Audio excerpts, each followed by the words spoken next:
Hi, and welcome to my poster. MS is a potentially disabling disease of the central and peripheral nervous systems. Canada has the highest prevalence of multiple sclerosis, and women are 3 times at higher risk than men to have MS. MS is usually diagnosed in early adulthood and requires long-term medical management. So with that introduction, let's look at the problem we're facing right now. The current gold standard for diagnosis of MS and monitoring of lesion development relies heavily on MRI. This method poses threats to delivering high-quality, equitable healthcare to people because it's difficult to access, it's expensive, and often requires high waiting times. Also, some studies advise against multiple and frequent exposure to MRI. Diagnosis sometimes takes up to 5 years, which is not great because early intervention is recommended, and there is a high rate of misdiagnosis at about 20%, which puts individual in harm's way and can cause irreversible damage to the patient's health and life. As a result of these, both the individual and the healthcare incur huge costs. In fact, in 10 years, the estimated total annual cost to the health sector due to MS is expected to be around $2 billion in Canada alone. What's our solution to these challenges? I'm currently collaborating with PROTXX, our industry partner, to assess the utility of a wearable sensor in diagnosis of MS. The sensor, as you can see here, is low-cost, a widely accessible solution that allows non-invasive and frequent collection of data within minutes. The device connects wirelessly to an iPhone to collect data, and the data is then uploaded to a cloud space where it's analyzed using machine learning algorithms and then shared with the physicians. This is the first time that this sensor is being used for MS. However, we based our research on evidence from previous research that showed the sensor to be effective in conditions like concussion, stroke, and Parkinson's disease. This research, I intend to collect data from 50 patients with MS in 2 sessions. In session 1, I will collect neuropsychological assessments. In session 2, I will collect vibrata data using PROTXX sensors and brain scans using MRI machines.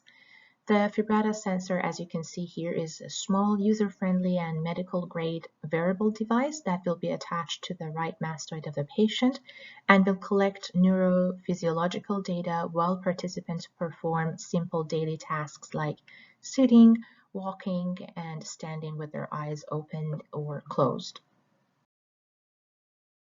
For analysis, I use a combination of methods. I will measure the relationship between the digital biomarkers extracted from vibrata sensors and the MRI scans. Using frequency analysis, I'm going to look at the vibrata data that captures microscopic vibrations related to movement and balance in 3 dimensions. Looking at the intensity of those vibrations, I would be able to detect and discern normal and pathological vibration signals. These vibrations give us a wealth of information about the presence and location of lesions in the brain. Using neuroimaging techniques and looking at anatomical brain scans, I will be able to measure gray matter atrophy and detect the precise location of those lesions in the brain. I expect the vibrata sensor data to show a strong relationship with brain lesions and symptoms of cognition, mood, and fatigue associated with MS. The results of this study will inform design and optimization of the PROTXX machine learning engine that is used to provide clinicians with quantitative recommendations.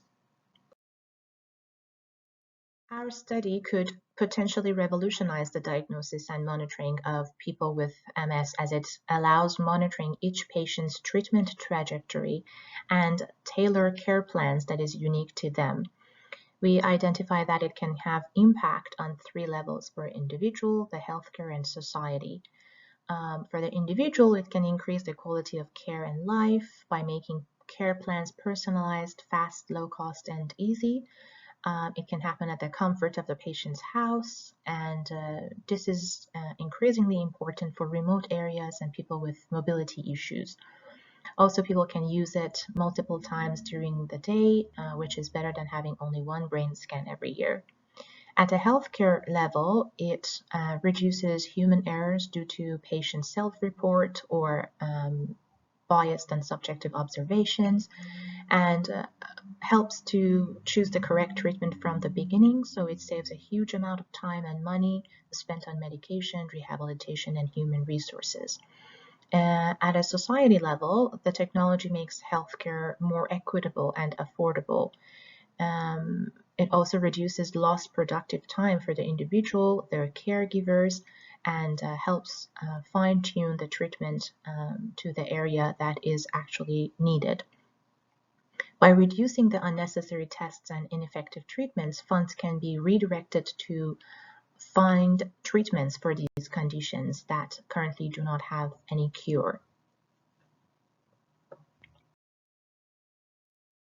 you enjoyed this presentation. Before I say goodbye,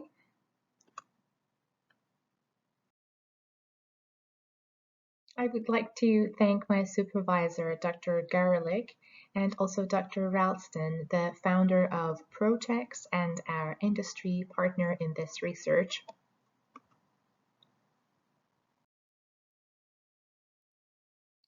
I would also like to thank our sponsors, MyTax Elevate and West Coast Medical Imaging, for their support and funding for this project.